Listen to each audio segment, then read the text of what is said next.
চিংড়ি মাছ দিয়ে লতি তো সবসময় খাও, চুনো মাছ অথবা এইভাবে মোরলা মাছ দিয়ে একবার লতি বানিয়ে খেয়ে দেখো, খুব ভাল লাগবে। নমস্কার বন্ধুরা, আমার চ্যানেলে তোমাদের সবাইকে স্বাগত জানাই। আজকে একটা লতি না দারুণ প্রিপারেশন এনেছি। মোরলা মাছ আছে না, মোরলা মাছ দিয়ে লতি দিয়ে দারুণ। কিন্তু এখন লতি না বর্ষাকাল তো, দেখবে বাজারে গেলেই দেখতে পাবে। এক একটা সময় হয় এক একটা জিনিস খুব মানে বেশি দেখা যায়, সারা বছর পাওয়া যায় কিন্তু এই সময়টা বেশি দেখা যায়। কেননা এই সময় না কচু গাছের গোড়া দিয়ে এই যে লতির জিনিসটা, অ্যাকচুয়ালি তো এটা লতি কচু গাছের শিকড়, তো এটা একদম লতিয়ে লতিয়ে খুব বড় হয়। সবাই জানো যদিও, তাও বললাম। তো চলো শুরু করা যাক। দেখো আমার উনুনটা ধরানো হয়ে গেছে। আজকে একদম পাতলা পাতলা কাঠ। প্রথমে লতিটাকে একটু সেদ্ধ করে নেব। কালকে রাতে বসে বসে ছাড়িয়ে নিয়েছি আজকে করবো বলে।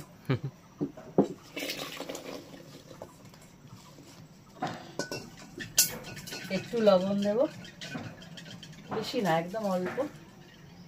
আর একটু জল দেব, একদম অল্প। এটা সেদ্ধ হোক, তারপরে সব কাজ শুরু হবে। লতিটাকে হাফ সেদ্ধ করে নিলাম, পুরো সেদ্ধ করলে একদম ভর্তা হয়ে গেলে ভাল লাগবে না, একটু শক্ত থাকতে নামাতে হবে। এবার এটাকে ঢেলে নেব।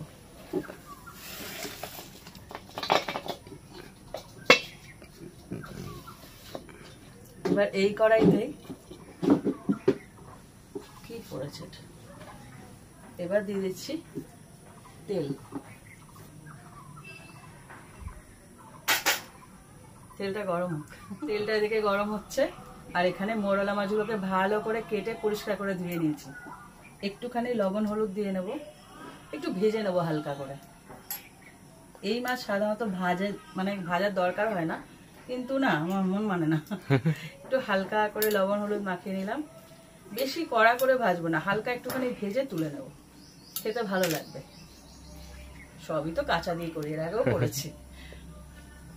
তো তেলটা পুরোপুরি গরম হয়ে গেছে, একদম হালকা করে ভাজতে হবে, খুব নাজুক, একটুতেই ভেঙে যায়।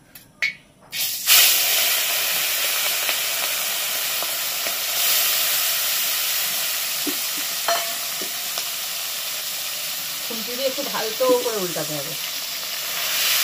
ওই জন্য তেলটাকে না পুরো একদম ধোয়া ওরা গরম করে নেবে, তা নাহলে কড়াইয়ের গায়ে কিন্তু লেগে যাবে। দেখো হালকা করে ভাজা হয়ে গেছে, এবার এগুলোকে তুলে নেবে। ঠিক এইভাবে ভেজে নেবে, মানে ওই নামে ভাজা বলে না, একেবারে কাঁচা না খেয়ে ভাজা আর কি। গায়ে তেল মাখানো, গরম তেল না, গায়ে তেল মাখানো না।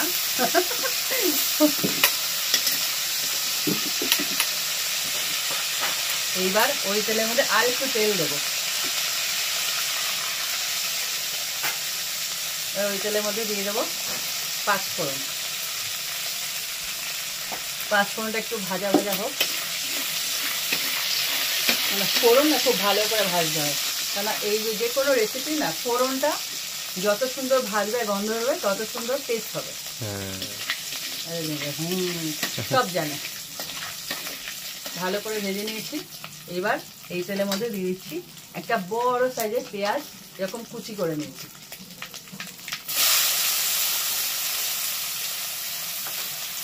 সাথে টমেটো আর কাঁচা লঙ্কা চিড়াটাও দিয়ে দেবো, একসাথে ভাজছি। পুরো কাঁচা লঙ্কাগুলোকে দু টুকরো করে দিচ্ছি ছিঁড়ে। এবার এগুলোকে ভেজে নেব। আর এগুলো ভাজা হতে হতে এখানে আমি একটা সামান দিস্তা নিয়ে নিয়েছি, এর মধ্যে আদা আর রসুনটাকে থেতো করে নেব।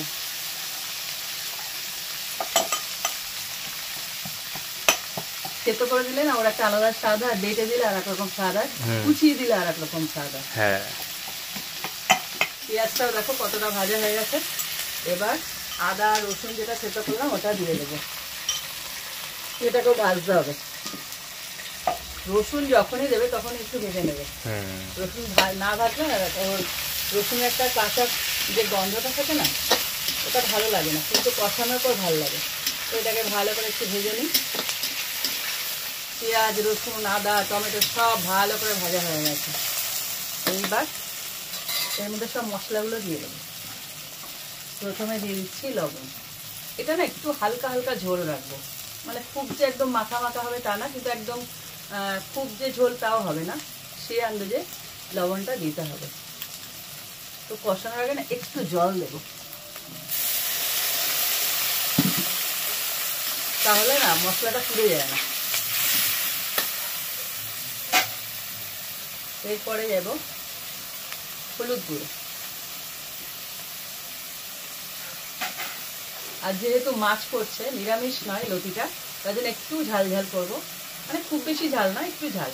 ওখানে চেরা কাঁচা লঙ্কা আছে, আর 1 চামচের থেকে একটু কম লঙ্কার গুঁড়ো, এটা ঝাল লঙ্কার গুঁড়ো। আর দিয়ে দিচ্ছি জিরের গুঁড়ো 1/2 চামচ। এবার এইটা কষিয়ে নেবো পেঁয়াজ আর টমেটোর সাথে।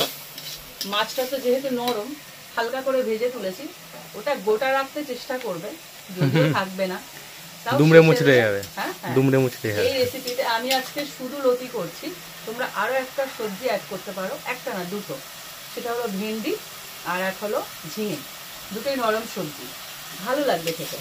একদম নামানো এই 5-10 মিনিট আগে নাম বসাবে, মানে দেবে, সেদ্ধ হয়ে যাবে, ভালো লাগবে খেতে।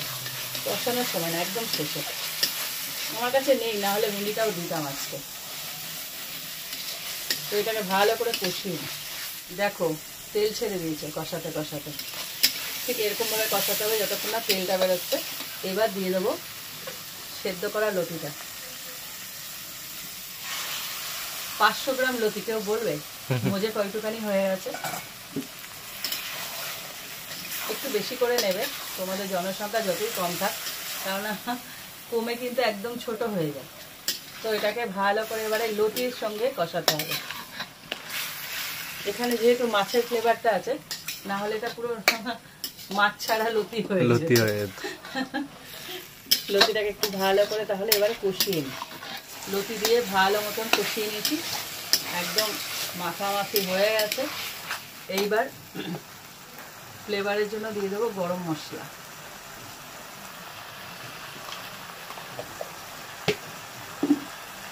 আর এটা ব্যালেন্সের জন্য দিচ্ছি, তোমরাও দিও, শুধু ঝাল খেতে ভালো লাগে না, একটু চিনি দিলে ভালোই লাগে।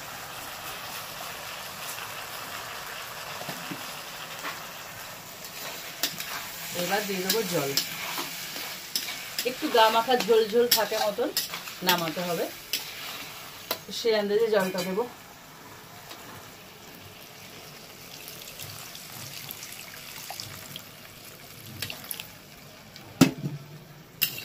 এবার তোমরা যদি শুকনো শুকনো খেতে চাও খেতে পারো, কোনো অসুবিধা নেই, তবে একটু ঝোল ঝোল হলে ভালো লাগবে। আমাদের বাড়িতে সবাই না এইভাবে খায়, আর ঠিক আমাদের বাড়িতে যেভাবে আমি রান্নাটা করি ঠিক সেম তোমাদের সঙ্গে আমি শেয়ার করি। এবার তোমরা তোমাদের মতন বানিয়ে নিতেই পারো। কেউ কেউ অনেকে আছে আমি দেখেছি, আমার মা গায়ে মাখা লতি, গায়ে মাখা একদম ঝোল ডাল কিছু পছন্দ করে না, হয় না, মানে পুরো মাখা মাখা, মানে চিংড়ি দিয়ে একটা হয় গায়ে মাখা পুরো, যে কোনো রেসিপি, এমনকি ডাল, মুসুর ডাল খায় ঝুড়ো ডাল, মানে ওই যে ঝুরঝুরে ডাল হয় না, কোনো জল ছাড়া। আমি আবার যেমন ডাল খাই ফোড়ন ছাড়া খেতে পারি না, অনেক আছে আবার ডাল একদম পুরো দলা পাকিয়ে শুকনো, মানে সেদ্ধ ডাল, ওটা একরকম, কিন্তু একদম মানে ঘন, ওই জিনিসটা আমার ভালো লাগে না, অনেকেরই পছন্দ করে। যাই হোক, অনেক জ্ঞান দিয়ে দিলাম, তোমরা যেরকম মনে করবে করে নেবে, কোনো ব্যাপার না। যদি কেউ শুকনো শুকনো চাও, এই রেসিপিটা জল একটু কম দেবে। এইবারে দিয়ে দেবো ওপর থেকে মাছটা।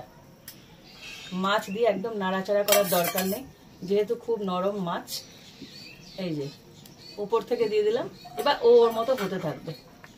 লতি তো সেদ্ধ করাই আছে, 50%-এর বেশি সেদ্ধ করা হয়ে গেছে, জাস্ট ফুটে উঠবে, তৈরি হয়ে যাবে। দেখো এরকম গা মাখা মাখা একটু ঝোল রাখবে, মানে একদম পাতলাও না আবার একদম ঘনও না, ঠিক এরকম অবস্থা না হবে। রেসিপিটা শেষ করলাম। তোমরা মোরলা মাছ অথবা চুনো মাছ, হয় না অনেক ছোট ছোট মাছের মিশ্রণ, ওরকম মাছ দিয়ে করো, তবে ভালো লাগবে। লতি দিয়ে করো, এখন বর্ষার সিজন চলছে, এখন সবাই তো ইলিশ খেতে ব্যস্ত, এটাও তো খেতে হবে। ইলিশও খুব তাড়াতাড়ি আনছি, এটাও তো খেতে হবে, খেতে হবে না, সবকিছুই তো খেতে হবে। তো রেসিপিটা ট্রাই করো। যেদিনকে ইলিশ আসবে সেদিনকে মাকে পায়কে আমাকে সবাই ভ্যাঙা ইলিশ আসলে, আমি তো বিড়াল তার জন্য। যাই হোক, রেসিপিটা ট্রাই করে কমেন্ট করো, আর ভালো লাগলে লাইক দিও, আর এরকম আরো রেসিপি পেতে আমার চ্যানেলটা সাবস্ক্রাইব করে দিও। তো আজকের মতন টাটা।